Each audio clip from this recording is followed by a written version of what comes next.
Hi అండి. Hi అండి, నా పేరు ఇంద్రారెడ్డి. నేను Telangana BF society president and founder.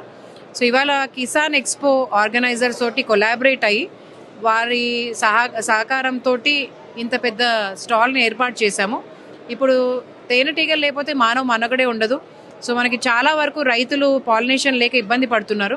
So ఇప్పుడు మెల్లమెల్లగా 40-50% మన తెలంగాణలో గత 5 సంవత్సరాలుగా వాటి సంతతి అనేది తగ్గిపోతూ ఉంది. సో వాటిని ఎలా కాపాడుకోవాలి, అదే పూత దశ నుంచి కాత దశ రావడానికి ఇది అగ్రికల్చర్ ఇన్పుట్. మనం ఇప్పటివరకు తేనెటీగలు ఓన్లీ తేనె కోసమే మనం ఆలోచిస్తున్నాము, కానీ ఇవి లేకపోతే ఎన్నో రకాల పంటలు అంతరించుకుపోతున్నాయి. ఎస్పెషల్లీ మనకి నూనె గింజలు, సన్ఫ్లవర్లు, కుస్మలు, ఆవాలు, నువ్వులు, కుస్మలు, ఈవెన్ ఆల్ డ్రై ఫ్రూట్స్, కూరగాయలు. అంటే ఒక రైతు మా అగ్రికల్చర్ ఇన్పుట్లో మనకి సాయిల్ని ప్రిపేర్ చేసుకుంటాం, నీళ్ళు ఇస్తున్నాం, విత్తనాలు పెడుతున్నాం, ఫర్టిలైజ్ చేస్తున్నాం, కానీ పూత నుంచి కాత రాక చాలా వరకు నష్టపోతున్నారు. సో కూరగాయలు అనేది చాలా వరకు తీసేస్తున్నారు, లేకపోతే సన్ఫ్లవర్ తగ్గిపోతుంది. సో ఇట్లా కాకుండా ఇలా తేనె పెట్టెలు పెట్టుకోవడం వల్ల వాళ్ళకి దిగుబడి అనేది పెరుగుతుంది. ప్రతి పంటలో అంటే 100% పంటలో 80% పంటలకి కూడా పరపరాగ సంపర్కం అవసరం. పరాగ సంపర్కం, పరపరాగ సంపర్కం అంటే మ్యాంగోలో క్రాస్ పాలినేషన్, అంటే ఒక చెట్టు పువ్వు నుంచి ఇంకో చెట్టు పువ్వుకి వెళ్ళినప్పుడు అవి ఉన్న క్వాలిటీస్ వాటికి వస్తాయి. అండ్ పుప్పొడి, మకరందము, వీటిలో ఉన్న స్మెల్, కలర్, వీటి నుంచి పూల నుంచి ఈ పరపరాగ సంపర్కం కోసం కీటకాలని అట్రాక్ట్ చేసుకుంటాయి. అంటే వాటికి అవి కలవలేవు కాబట్టి.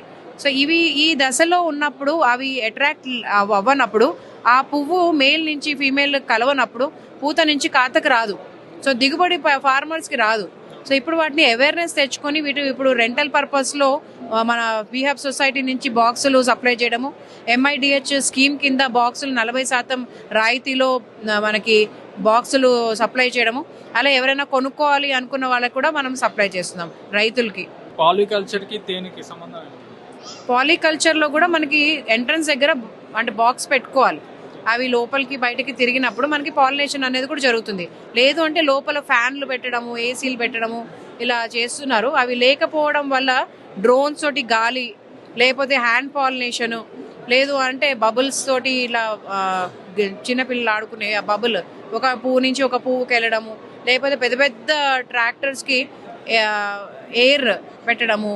సో ఇట్లాంటివి చాలా ఖర్చుతో కూడిన పని, అంత మనం చేయలేము. సో ఇది కరెక్ట్గా ఉట్టి ఈగలు అయితే 2000కి మనం ఇచ్చేస్తున్నాము. అదే మంచిగా ISI బాక్స్ అయితే 4000కే ఇస్తున్నాము. అదే హార్టికల్చర్ వాళ్ళు కూడా 40% సబ్సిడీలో కూడా ఇస్తున్నారు. ఇవి పెట్టుకోవడం వల్ల పంట దిగుబడి అనేది పెరుగుతుంది.